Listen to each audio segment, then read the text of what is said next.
A quiet evening in the cozy cafe was shattered by a loud shout, "Everybody on the floor!"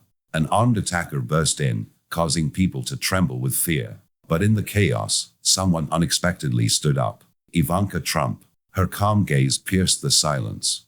With one motion, she approached the dangerous man without any fear.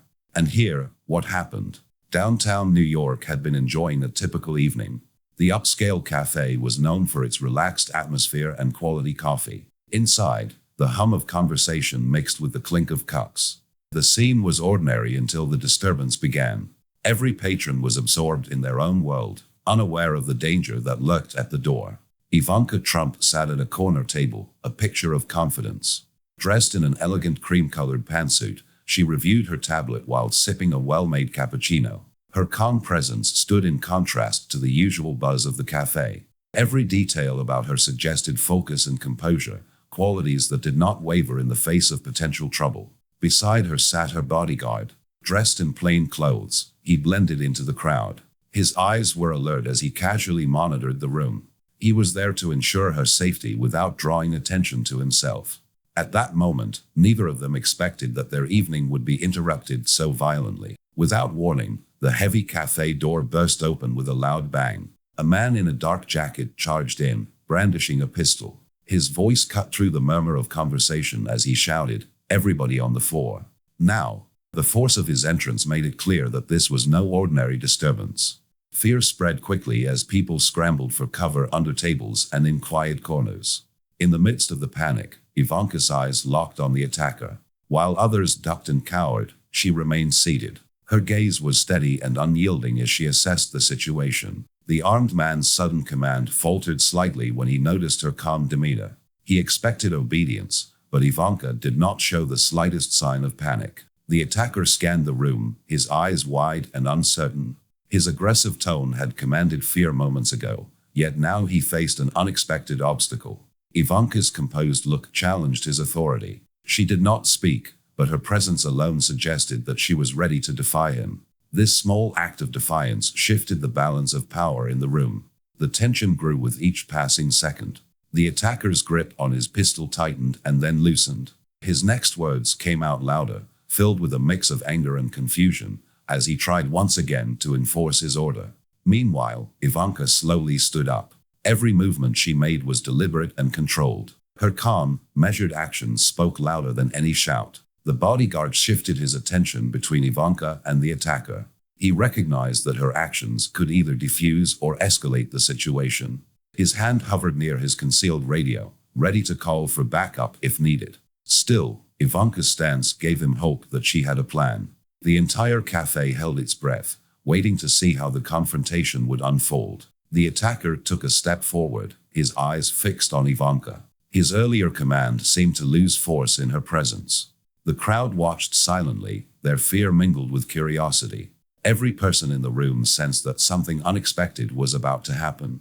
The attacker's voice wavered as he repeated his command, but his words no longer had the same impact. Ivanka moved closer. Her steps were measured, and her gaze did not falter. In that moment, the situation was tense, with every second drawing the confrontation closer to a turning point. The attacker's uncertainty grew. The contrast between his desperate threat and her unyielding calm created an electric atmosphere that held everyone in suspense. As the standoff continued, the tension in the cafe reached a critical level. The attacker's aggressive posture began to falter under Ivanka's resolute presence. The situation was shifting rapidly. Each person in the room sensed that the next moments would be crucial. The calm before the storm was over, and a dramatic turn was imminent. Ivanka remained motionless, despite the noise and chaos around her. The attacker, irritated and confused, looked at her, trying to understand what was happening. His movements were abrupt, his voice aggressive, though he was trembling. He shouted again, "Give me the money, now." His gun was still pointed at the barista, who stood behind the counter, almost motionless with fear. Meanwhile, the security guard sitting next to Ivanka quietly pressed the panic button in his pocket, signaling the danger, but this action did not change the course of events. While the guard was contemplating what to do next, Ivanka suddenly stood up from her seat. She showed no fear, her face remained calm, and her gaze was cold and determined. The attacker was unable to contain his anger and shouted, pointing the gun directly at her. "You." On the floor. I said, "Sit down." But Ivanka did not respond with aggression. Instead, she calmly said, "Listen to me. You don't want to do this. You are making a mistake now that will ruin your life."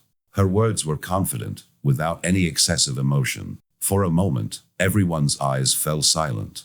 The attacker looked surprised. His hand holding the gun trembled slightly. He did not expect such a reaction.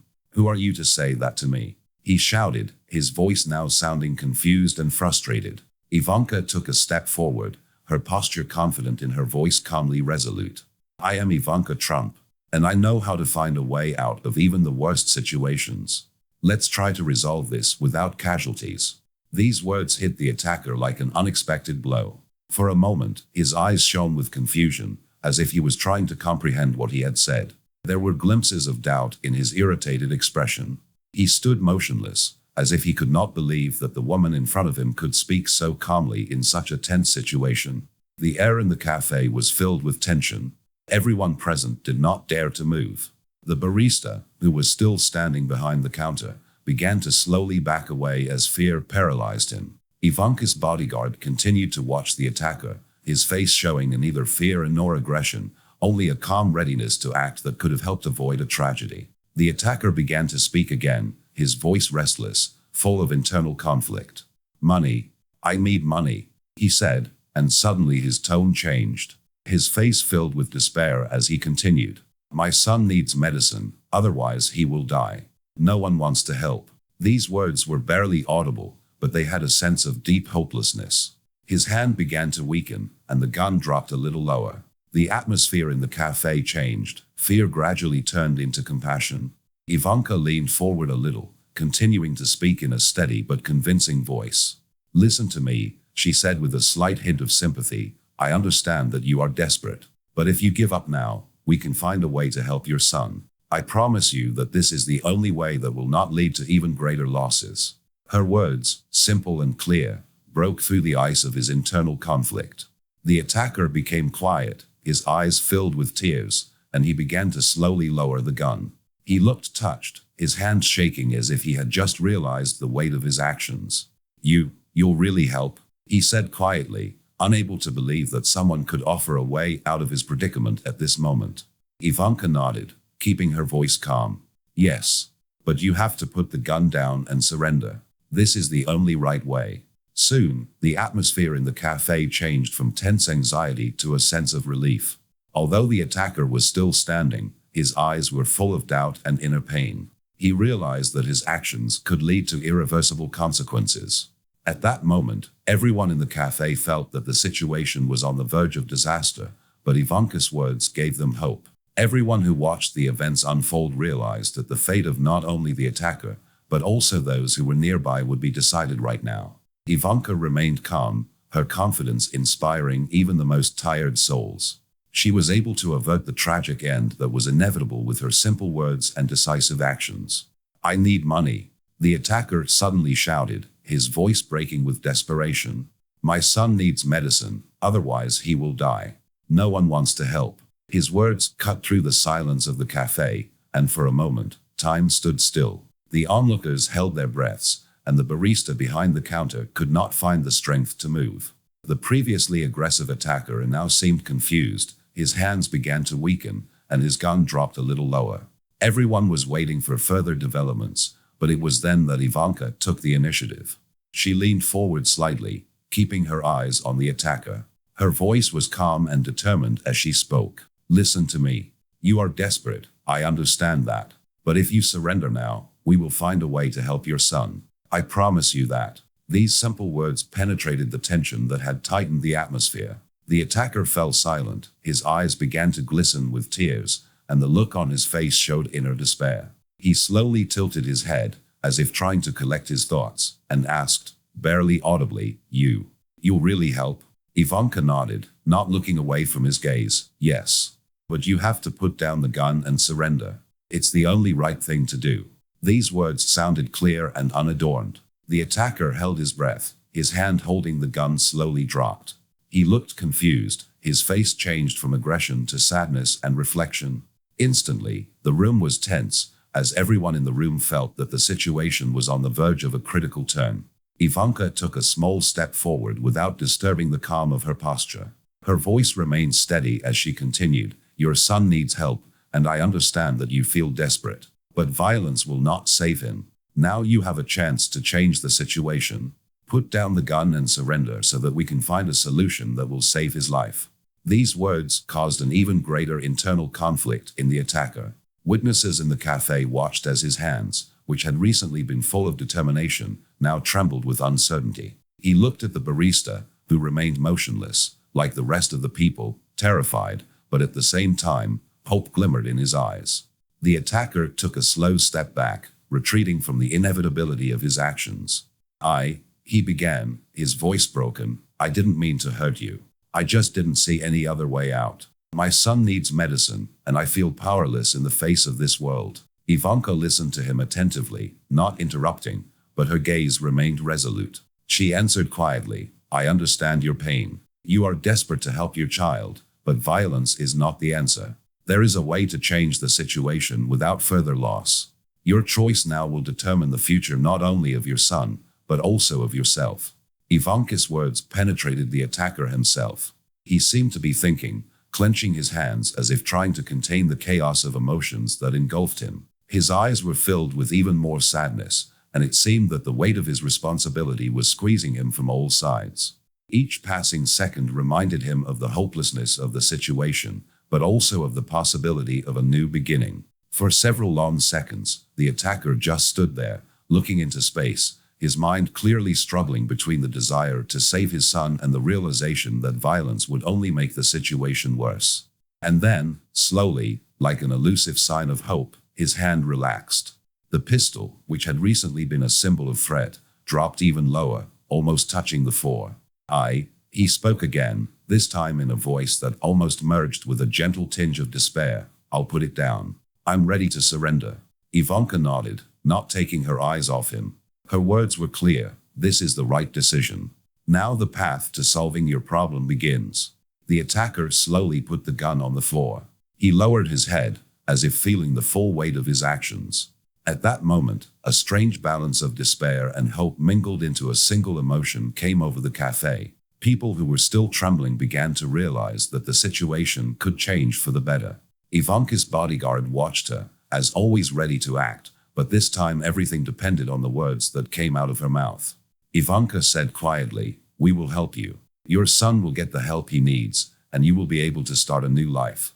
Your choice today is a chance for salvation for both of you." Her words sounded like a promise that the attacker was ready to accept. He blinked back tears once again and slowly lowered his head, as if admitting defeat in the fight against his own despair. The man who had been overwhelmed with anger and fear just a few minutes ago now looked broken, but at the same time open to the possibility of change.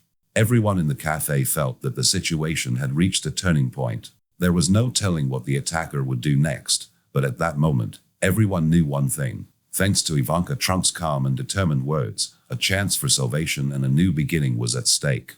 The moment came when the attacker could no longer contain his emotions. He slowly bent down and let the gun fall from his hands. His body trembled and his face was filled with regret.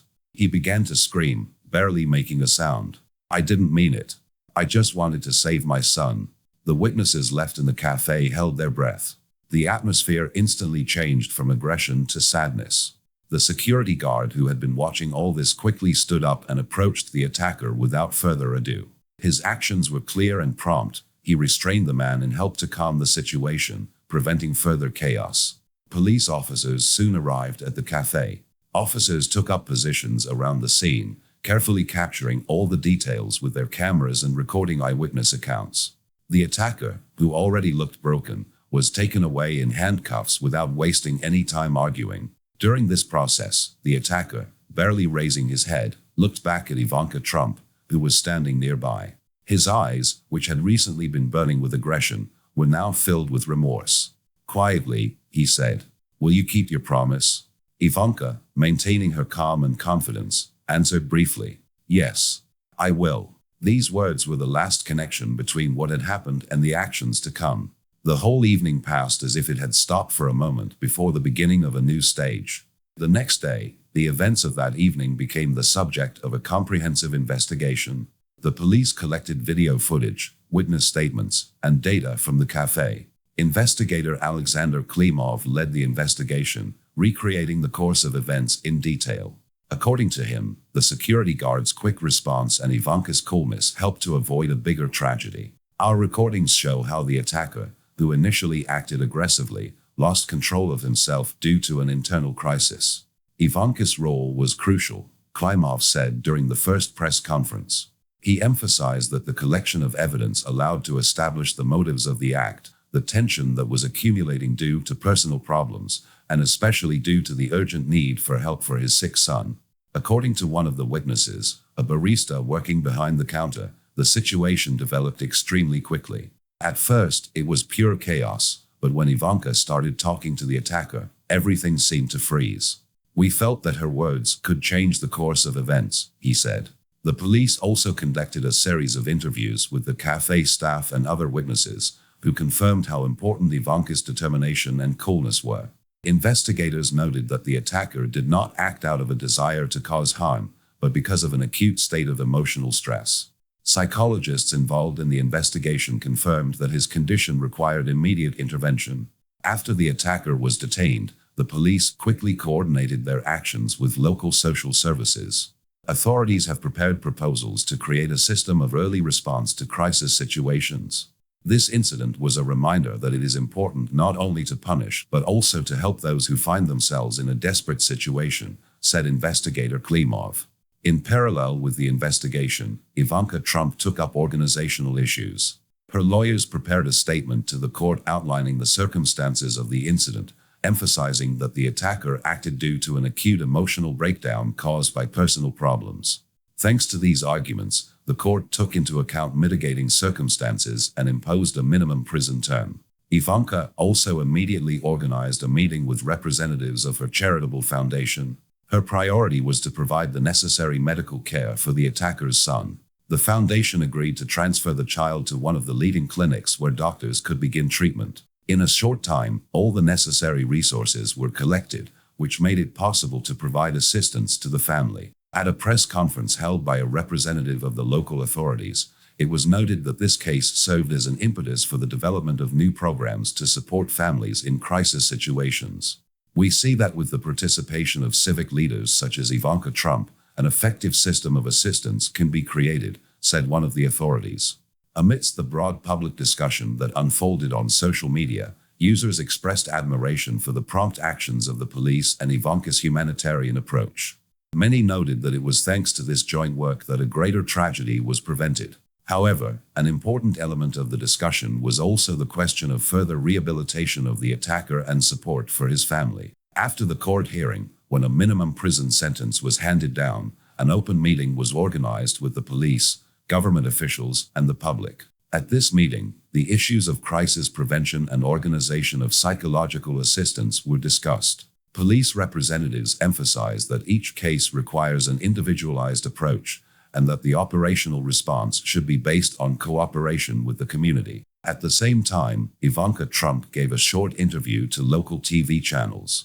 She said her actions were aimed at stopping the violence and helping her family, not at gaining fame. "I believe that every person deserves a second chance," she said, emphasizing the importance of responding quickly in crisis situations.